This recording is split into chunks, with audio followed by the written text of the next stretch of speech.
This one's going to sound a little weird, but hear me out. Ponder what life without your partner would be like. What would it be like if they weren't with you? You know, grief and loss is a part of life. Death and inevitability. Loss is a part of life. But most people never, ever, ever, ever really consider what life would be like if their partner was gone. True story. I've been married 37 years, 19th year of marriage. I had gotten out of the shower and gone to my bottom drawer where all my t-shirts and underwear are, right? And so I pulled the drawer open. It's just going to sound weird, but it's an actual true story. I had this weird emotional reaction. I call it like an epiphany, not in a religious sense, but I had this emotional reaction. I just felt it. And as I felt it, it was like an awareness at a level I never had before. When I opened the drawer and I had this emotional reaction, I said out loud, "They're always in there." And Luella was in the closet. She said, "What?" I said, 19 years of marriage, whenever I open this drawer, there are t-shirts and underwear there. I never think about them. I never consider them. They're just there. Of course, she came out of the closet looking at me like, "Are you a nutcase or something?" I go, no. Hear me out. I just realized something, honey. For 19 years of marriage, when I open this drawer, those clothes are always in there. I don't think about them. I don't consider them. They're just there. And I said, I just realized something. I take that for granted because the fact that I opened that drawer, listen to how I say what I said to her. The fact that I opened that drawer and they're there without me thinking about it, this is what I said to her, is the evidence of your presence in my life. It means you're around. Because if you weren't here, they would not be there unless I made it happen. I take that for granted. Or I should say, I took that for granted. Not anymore. Not anymore. Because there are things that she does around me every single day. A lot of them I don't even consider, think about. They're just done. It's the evidence of her presence in my life. I'm not ready for that change. There are things that I do that she doesn't consider. I just do them. They just happen. But if I was gone, they would change. I'm not ready for that. And maybe thinking about life without them might allow you to move to a sense of how much that person does mean to you, the value they have to you, that might make you start to think about things a little differently in the relationship. Because, sadly, most people don't think about those things. And when death or loss comes, that's when they think about them and they have a lot of regrets. I should have. My goal is to die with few regrets. The way I do that is to make sure all my relationships are healthy and whole and connected. So if death was to visit today, I've said and done all that I know to do to have healthy connections. Another thing that you can do when you're disconnected, if you want to try and reconnect, is get out of the rut, get out of your routine rut.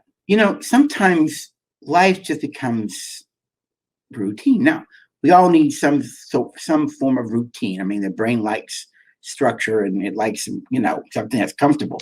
I do get that. But sometimes the rut, the routine, actually gets in the way of intimacy. Change it up a little bit,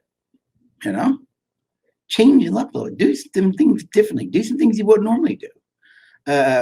Go, rather than stay at home at night, maybe go out or go sit out, go for a walk. Do something that creates a connection. Get out of the routine of the behavior, the rut of the things that keep you disconnected. Now, I would say this, you do a lot of things we've already talked about that would try to change some old routines, right? And that in itself would actually start creating connections. And the last thing I would say to you is there's different kinds of intimacy, but one kind of intimacy is what one person calls joint accomplishment, or an intimacy built around doing something together. Okay. And so a lot of men build intimacy that way, fishing or building something or working on a car. When you see a lot of men doing something, they start to open up with each other. What if y'all volunteered? What if you start doing some home projects together? What if you went and worked at a shelter or did volunteer at a church for a missions project? There's a lot of things you can do together to serve others.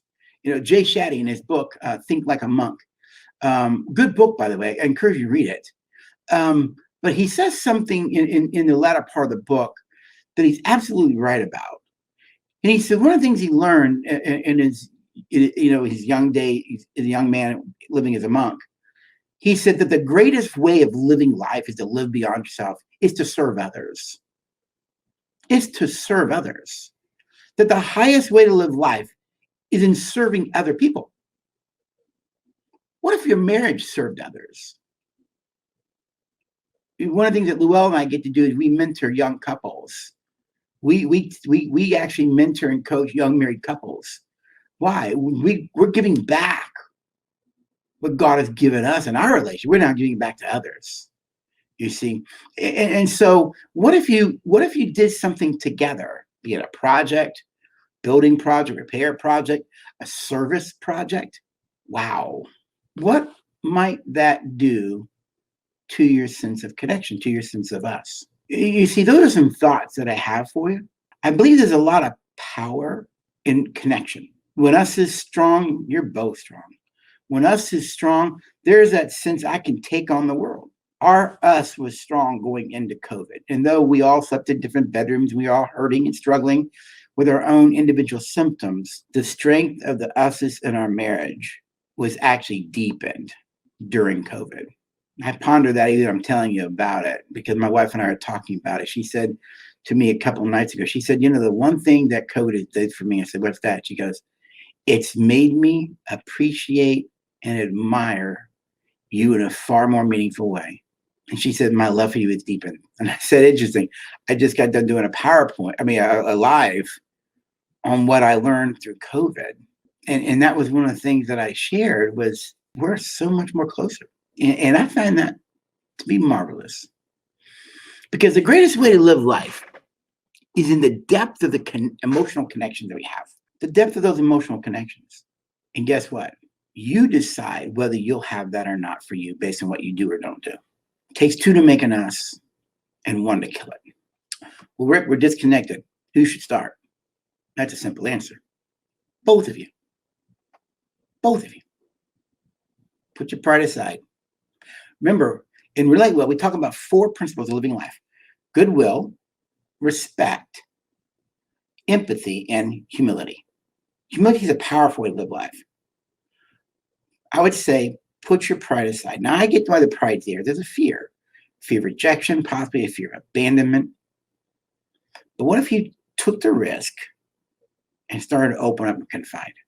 And you started to touch and remember the good things that brought you together and the good times you've had. And then you decide, let's go on a date every week. Let's just go on a date every week and just be us, even with the kids. We'll get babysitter or whatever. And then every day for 15 minutes, you just gave each other individual attention. That says, I value you, that you matter to me. And because that happens, you're appreciating each other at least twice a day. You're sharing 2 appreciation and gratitude with each other every day. Giving your partner dopamine. Why? Because you love them. And then as you think about your life without them, you begin to realize, wow, we have a lot. We've been through a lot. We've grown through a lot. We've had good times and bad times. Do I really want to lose this?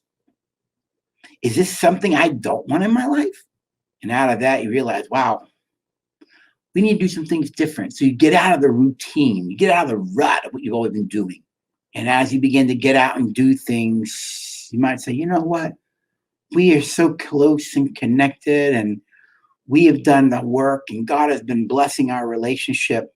Let's go do something together. Let's go serve others. Oh, you'll get the reconnection you're looking for.